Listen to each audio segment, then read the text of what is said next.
الشیطان الرجیم بسم اللہ الرحمن الرحیم السلام علیکم ورحمۃ اللہ وبرکاتہ۔ معزز حاضرین اکرام، بزرگان قوم اور ملت، میری عزت اور ماں اور بہنوں، غیور نوجوان ساتھیوں، شہ نشین میں تشریف فرما سابقہ رکن پارلیمان وہ انچارج دلی و مہاراشٹرا کے صدر مجلس اتحاد المسلمین محترم جناب امتیاز جلیل صاحب، جناب حاجی کلان صاحب، جناب شاداب صاحب، ہماری بہن محترمہ شمع انجم صاحبہ، سلیم سیفی صاحب، حاجی بندو خان صاحب، شعیب جامعی صاحب جو ہمارے دلی پردیش کے MIM پارٹی کے صدر ہیں، حاجی مہار الدین صاحب، فخر الدین انصاری صاحب، اکرام صاحب، آصف صاحب، منظر شعیب صاحب، ڈاکٹر رشاد صاحب، اصغر انصاری صاحب، عمران خان صاحب، محترمہ سوا نبی صاحبہ، عزیز دوستوں اور بزرگوں، میں آپ کے درمیان میں اس لیے آیا ہوں آپ سے گزارش کرنے کے لیے کہ مصطفیٰ آباد وِدھان سبھا کے لیے مجلس اتحاد المسلمین نے جناب طاہر حسین صاحب کو اپنا امیدوار نامزد کیا ہے۔ میری آپ تمام سے گزارش ہے کہ اس آنے والے اسمبلی کے الیکشن میں آپ تمام لوگ متحدہ طور پر اپنے ایک ووٹ کا استعمال کریں اور دلی کی اس وِدھان سبھا میں آپ اپنے اتحاد کی طاقت کی بنیاد پر اپنی آواز کو بھجائیں۔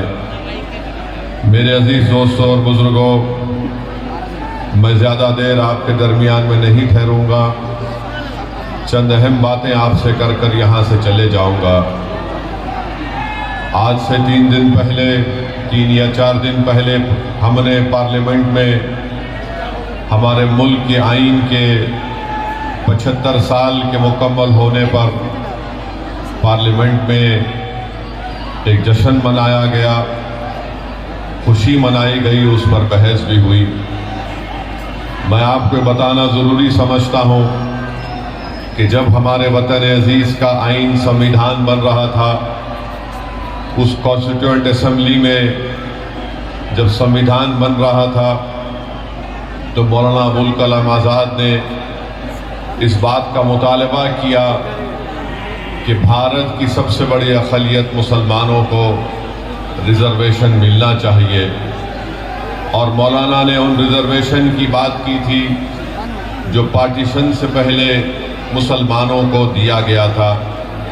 اور جب مولانا نے اس بات کا مطالبہ کیا تو سردار پٹیل نے اس وقت مسلم لیگ کے باقی ریبل لوگ تھے، جس میں عابد حسین اور ایک محترمہ تھی، ان کو سردار پٹیل نے اشارہ کر کے کہا کہ تم ان کا جواب دو، اور ان دونوں نے اٹھ کر مولانا آزاد سے کہا کہ آپ بھارت کے مسلمانوں کو آئسولیٹ کرنا چاہتے ہیں، الگ تھلگ کرنا چاہتے ہیں، ان کو مین سٹریم میں آنا چاہیے۔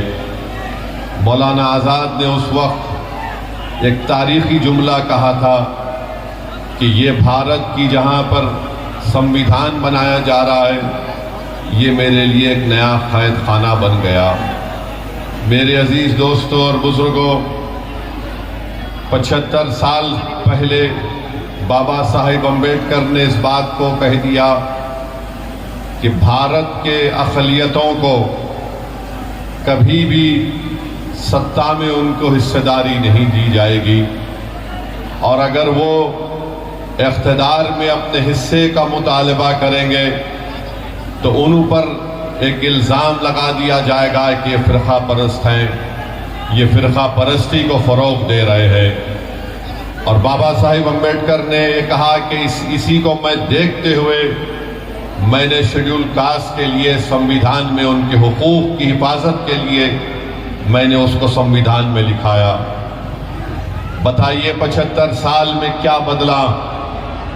لوگ آج اسد الدین اویسی پر الزام تو لگاتے ہیں بھڑکاؤ بھاشن کا، مگر جو بات مولانا آزاد نے کہی تھی، آج 75 سال کے بعد بھی ہم اس بات کا مطالبہ کر رہے ہیں کہ ہم کو ریزرویشن ملے، مذہب کی بنیاد پر نہیں، سماجی، اقتصادی اور تعلیمی پسماندگی کی بنیاد پر ملے۔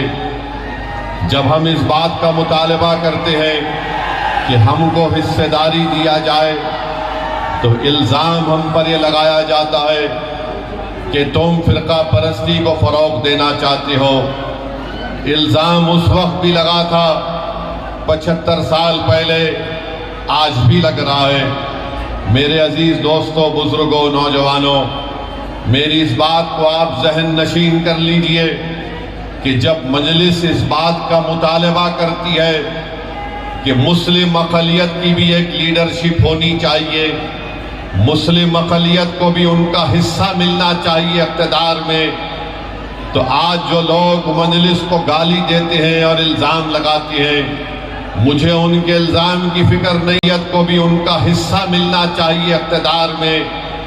تو آج جو لوگ مجلس کو گالی دیتے ہیں اور الزام لگاتے ہیں، مجھے ان کے الزام کی فکر نہیں ہے، کیونکہ یہی لوگ تھے جو 75 سال پہلے بھی مولانا آزاد پر الزام لگائے۔ بلکہ امبیڈکر نے یہ کہہ دیا تھا کہ جب اس ملک کی اقلیت اپنے حصے داری کی بات کرے گی تو اس ملک کی اکثریت یہ کہے گی کہ یہ فرقہ پرستی کی اور نیشنلزم کی بات کر دیتی ہیں۔ میرے عزیز دوستوں اور بزرگوں، آج پھر آپ کے پاس ایک وقت آیا ہے، آپ یہاں سے مجلس کے امیدوار کو کامیاب کریے۔ یہ ایک شخص کی کامیابی نہیں ہوگی، بلکہ یہ آپ کی ایک سوچ کی کامیابی ہوگی۔ یہ ایک شخص کو آپ متحدہ طور پر اپنا ووٹ ڈال کر کامیاب نہیں کریں گے، بلکہ آپ اپنی ایک لیڈرشپ کو مضبوط کریں گے۔ بھارت میں سب سماج کی لیڈرشپ بن سکتی ہے، مگر اگر کسی ایک سماج کی سیاسی لیڈرشپ اگر کوئی برداشت نہیں کرتا تو وہ مسلمانوں کی سیاسی لیڈرشپ کو کوئی برداشت نہیں کر سکتا۔ منشا اور مقصد ایک ہی ہے کہ ہم غلامی کرتے رہیں، ہم بھیک مانگتے رہیں، ہم اقتدار میں حصے کا مطالبہ نہ کریں، بلکہ آج ہم کو یہ کہا جاتا ہے کہ اگر تم زندہ ہو تو ہماری وجہ سے ہو۔ مگر بتائیے میرے عزیز دوستوں اور بزرگوں، ہم کب تک گھٹ گھٹ کر، ہم کب تک ڈر ڈر کر زندگی گزاریں گے؟ جمہوریت ہے، بھارت کے آئین کے مطابق، سمویدھان کے مطابق ہم سب تمام برابر ہیں، ہم انسان ہیں، اور جس طرح ہر کسی کو اپنے سماج کی لیڈرشپ بنانے کا حاصل ہے، اسی طرح بھارت کے مسلمانوں کو بھی اپنی لیڈرشپ بنانے کا اختیار حاصل ہے۔ لوگ بار بار کہتے ہیں کہ مجلس جس چیز کی بات کرتی ہے اس سے بی جے پی کو فائدہ ہوگا۔ میں ان لوگوں سے پوچھنا چاہ رہا ہوں، بتاؤ ہم کیا دنیا میں اس لیے پیدا ہوئے کہ تم کو جتائیں، تم کو کامیاب کریں، اور ہم ووٹ تم کو ڈالیں اور تم بی جے پی کو روک نہیں پاتے ہو؟ بی جے پی اقتدار پر دوبارہ آ جاتی ہے۔ یاد رکھیے، بھارت کے مسلمانوں کو اس بات کا فیصلہ کرنا ہے کہ آپ کب تک نام نہاد سیکولر پارٹیوں کے جھولی میں اپنا ووٹ ڈالیں گے۔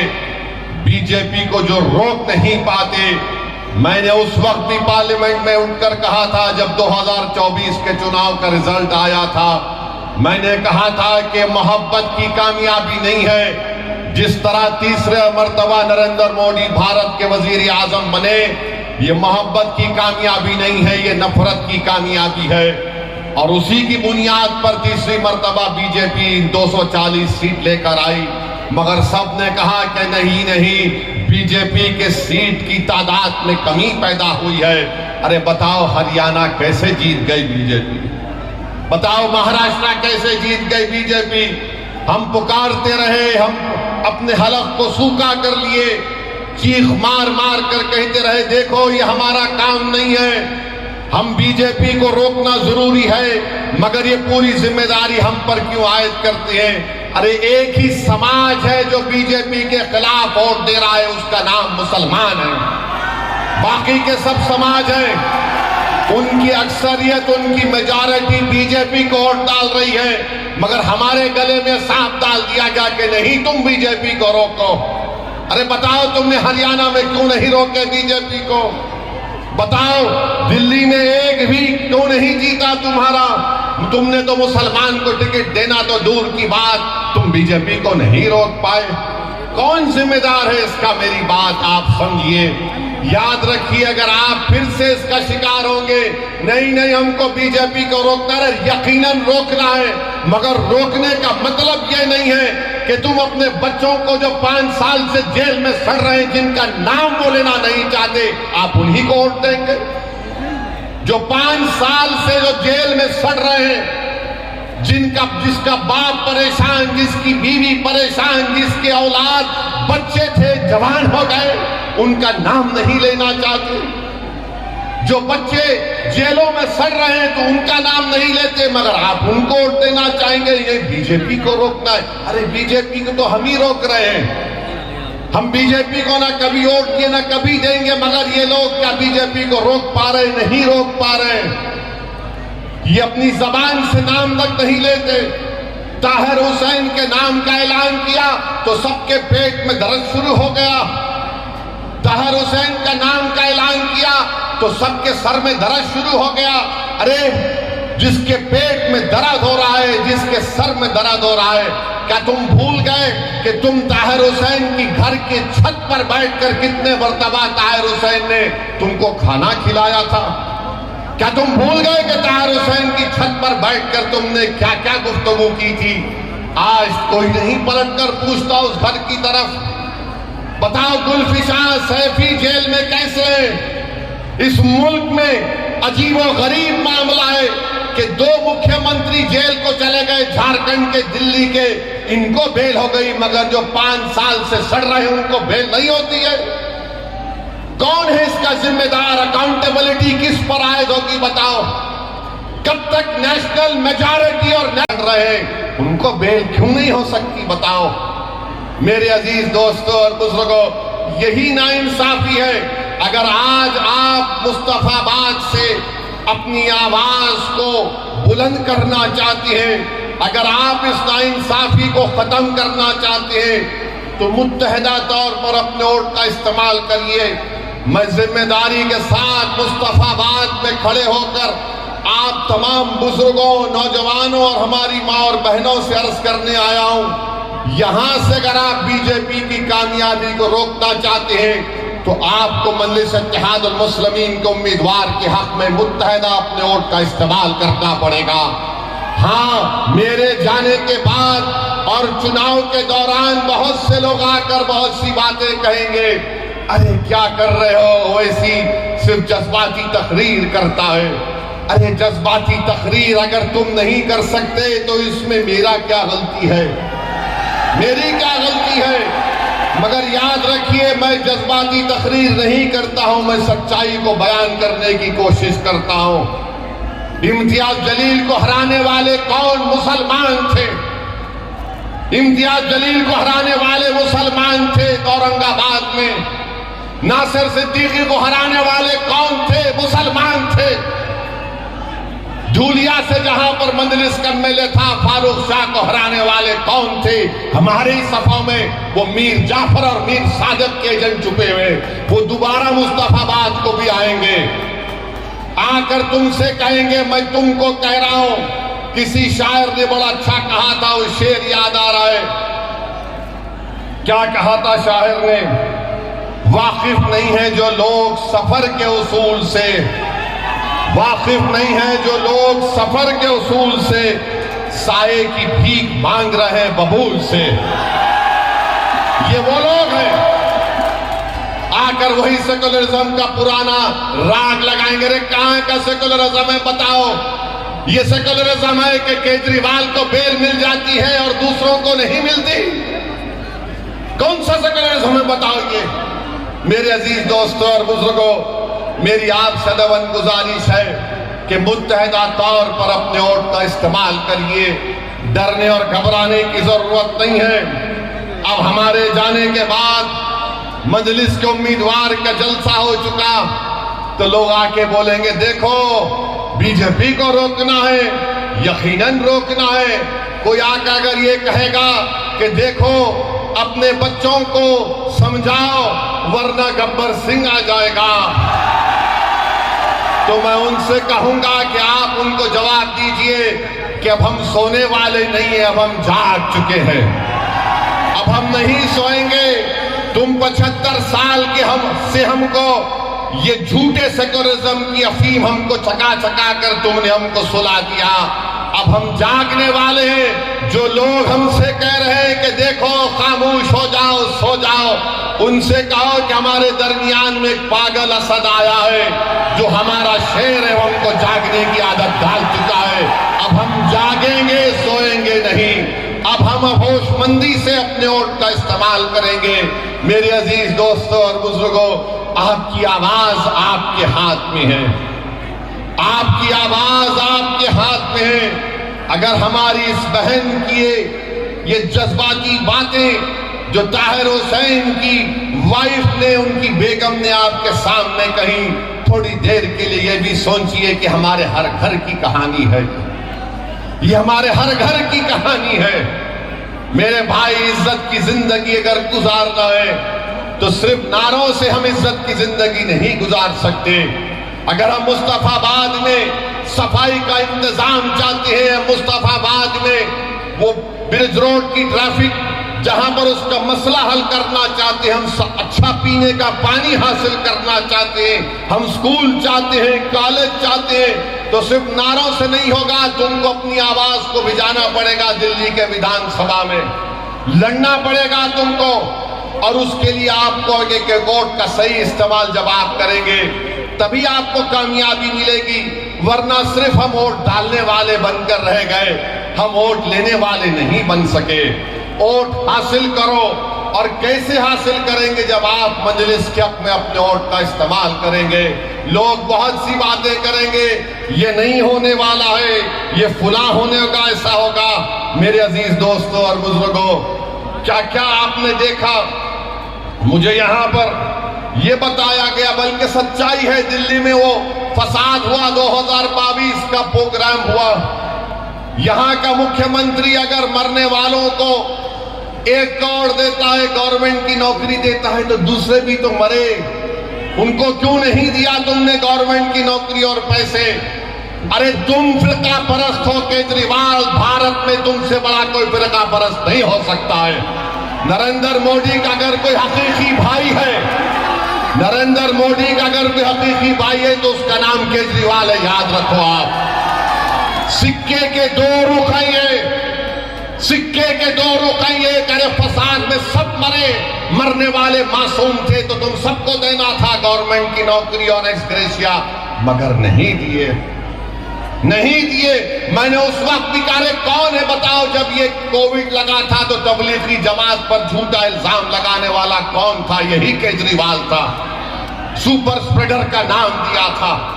بڑی بڑی باتیں کرتے ہیں, ہم یہ اسکول بنائے, ہم فلاں کیے. ارے مصطفیٰ آباد کو اور کیجریوال میرے ساتھ چل کے بتاؤ تم نے کیا کام کیا, میں دکھاؤں گا تم کو. یہاں پر آئیں گے, مسلمانوں کے درمیان میں آئیں گے تو بولیں گے دیکھو آپ کی زندگی کو ہم بچا رہے ہیں, اور ہمارے ہندو بھائیوں کے علاقوں میں جائیں گے تو بولیں گے دیکھو ہم نے یہ اسپتال بنایا, یہ اسکول بنایا, کیوں اسپتال اسکول یہاں پر کیوں نہیں بنا؟ میرے عزیز دوستوں اور بزرگوں, جو لوگ چمچا گیری کرتے ہیں, جو لوگ چاپلوسی کرتے ہیں, جو اپنے ایمان کو سپر اسپریڈر کا نام دیا تھا, بڑی بڑی باتیں کرتے ہیں, ہم یہ اسکول بنائے, ہم فلاں کیے. ارے مصطفیٰ آباد کو اور کیجریوال میرے ساتھ چل کے بتاؤ تم نے کیا کام کیا, میں دکھاؤں گا تم کو.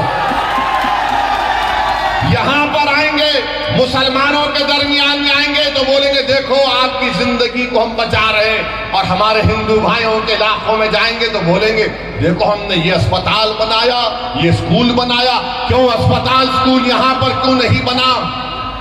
میرے عزیز دوستوں اور بزرگوں, جو لوگ چمچاگیری کرتے ہیں، جو لوگ چاپلوسی کرتے ہیں، جو اپنے ایمان کو اغیاروں کی چوکھٹ پر بیچ دیتے ہیں، گروی رکھ دیتے ہیں، وہ کبھی بھی عوام کی آواز نہیں بن سکتے۔ میری اس بات کو یاد رکھو، آپ کبھی بھی کچھ نہیں کر پاتے۔ کیا کیا نہیں ہو رہا ہے، مجھے بھی یہاں پر ہمارے شعیب جامعی صاحب بتائے کہ کچرے کا کتنا بڑا مسئلہ ہے، کتنا بڑا مسئلہ ہے۔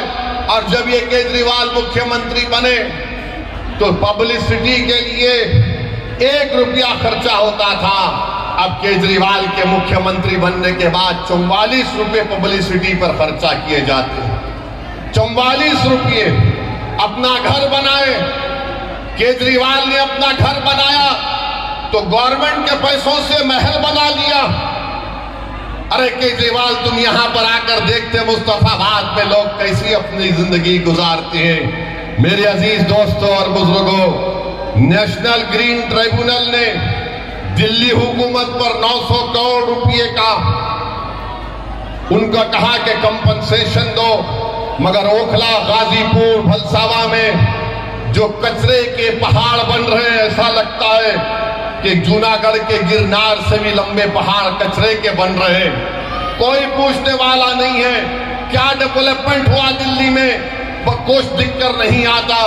آپ کی آواز جب ہوگی تو ڈیولپمنٹ دکھ کر آئے گا، اگر آپ کی آواز نہیں ہوگی تو یاد رکھیے کوئی ڈیولپمنٹ نہیں ہوگا۔ یہ عام آدمی پارٹی کا مکھیہ منتری مہرولی سے ایک صاحب کو ٹکٹ دینے کا اعلان کیا، وہ نریش صاحب کا نام دیے، بولا گیا کہ ان کے اوپر الزام لگایا گیا تھا، بلکہ کورٹ نے سزا بھی دی تھی، وہ قرآن کی بے حرمتی کرے تھے۔ یہ ان کا اصلی چہرہ۔ آپ جان لیجئے کہ عیدگاہ ہے پرانی دلی میں، اس کی زمین پر قبضہ ہو گیا۔ میں جانتا ہوں 1 سال سے کیجریوال نے دلی کا وقف بورڈ نہیں بنایا۔ تم نہیں بنائے تو مودی نے ایک آفیسر کا تقرر کر دیا، عیدگاہ کی زمین پہ قبضہ ہو گیا۔ کیوں نہیں بنایا تم نے 1 سال سے دلی کا وقف بورڈ؟ کس نے روکا تھا تم کو؟ مگر نہیں بنایا اس لیے تاکہ قبضے ہو جائیں، تاکہ کوئی کچھ کر لے۔ میرے عزیز دوستوں اور بزرگوں، ہم آپ سے اپیل کر رہے ہیں کہ متحدہ طور پر اپنے ووٹ کا استعمال کریے۔ اگر آپ پھر اسی چکر میں پھنس جائیں گے کہ نہیں کچھ ہو جائے گا، ارے اب کیا بچا ہے مجھے بتاؤ، اب کیا بچا ہے تمہارے پاس؟ اب تو یہاں سے اٹھنے کی بات آپ کو ہم کو کرنا ہے۔ بھارت کے وزیر اعظم کہتی ہے کہ وقف سمویدھان میں وقف نہیں ہے۔ پردھان منتری کے پاس یقیناً انٹائر پولیٹیکل سائنس کی ایم اے کی ڈگری ہے، مگر نریندر مودی نے سمویدھان کو پڑھا نہیں کبھی بھی۔ اگر پڑھے ہوتے تو آرٹیکل 26 کو جب پڑھتے تو ان کو معلوم ہو جاتا آرٹیکل 26 میں وقف ہے۔ پردھان منتری بولتے ہیں یو سی سی کو لاگو کریں گے۔ ارے پردھان منتری، ہندو انڈیوائیڈڈ فیملی کے ٹیکس ریبیٹ تم ختم کرو، لو جہاد کے قانون تم بناتے ہو، کوئی اپنا مذہب تبدیل نہیں کر سکتا۔ اور آج کل بی جے پی تو بابا صاحب امبیڈکر کے بارے میں اناپ شناپ بک رہی ہے۔ اگر آج امبیڈکر زندہ ہوتے تو امبیڈکر سے کہا جاتا کہ اگر آپ مذہب تبدیل کرنا چاہ رہے تو پرمیشن لو۔ وقف کی جائیدادوں کو چھیننے کی کوشش بی جے پی کر رہی، اور دلی میں 1 سال سے وقف بورڈ نہیں بنایا جاتا۔ بہرحال میری آپ تمام سے اپیل ہے کہ آپ مجلس کی تائید کریے۔ پچھلے بار بھی آپ نے مجلس کے امیدواروں کی تائید کی، ہم کو کامیابی نہیں ملی، مگر ہمارے حوصلے بلند ہیں، ہم کبھی مایوس نہیں ہو سکتے۔ میرا کام لڑنا ہے، میرا کام عوام کے درمیان میں جا کر اپنی پارٹی کی بات کو آپ کے سامنے رکھنا ہے۔ میرا کام، امتیاز جلیل کا کام یہ ہے کہ بھارت کی پارلیمنٹ میں ہم عوام کے مسائل کو اٹھاتے ہیں۔ میرے عزیز دوستوں اور بزرگوں، میری آپ سے ادباً گزارش ہے کہ آپ ہمارے امیدوار کی تائید کریں، ان کو کامیاب کریں۔ ارے آپ اگر ان کو کامیاب کریں گے تو یقین مانیے یہ جو بچے ہمارے لوگ جیلوں میں سڑ رہے ہیں، جن کی جوانیاں ختم ہو چکی ہیں، جن کے ماں باپ ان کی آنکھیں تڑپ رہی ہیں اپنے بچوں کو دیکھنے کے لیے، جس کی ماں تڑپ رہی ہے، جس کا ضعیف باپ تڑپ رہا ہے، آپ سے میری گزارش ہے کہ ایک ایک ووٹ کا استعمال کریے. یہ الیکشن آپ کو ایک پیغام دینا ہے تمام پارٹیز کو, چاہے بی جے پی ہو, عام آدمی پارٹی ہو, کانگریس ہو. آپ کو پیغام اپنے ووٹ سے دینا ہے کہ دیکھو ہم ابھی زندہ ہیں یہاں پر, ہم اپنے بیٹوں کو, اپنے بھائیوں کو نہیں بھولے ہیں, ہم اپنے وجود کا احساس دلائیں گے. ہم مصطفیٰ آباد کے وکاس کے لیے مجلس کو ووٹ دیجئے. آپ دیکھیں گے سب دوڑ دوڑ کر آئیں گے, ورنہ یہ سب پارٹیاں جانتی ہیں بی جے پی کسی مسلمان کو ٹکٹ نہیں دیتی. نریندر مودی تو کہہ چکے ہیں کہ مسلم عورتیں زیادہ بچے پیدا کرتی ہیں. نریندر مودی تو کہہ چکے ہیں کہ منگل سوتر نکال کر مسلم بہنوں کو دیا جائے گا. مگر نریندر مودی جو بولے, آر ایس ایس کے موہن بھگوت اٹھا کر دیے, اور موہن بھگوت بول رہے ہیں کہ اب دیش کی جنتا کو 3 بچے پیدا کرنا چاہیے.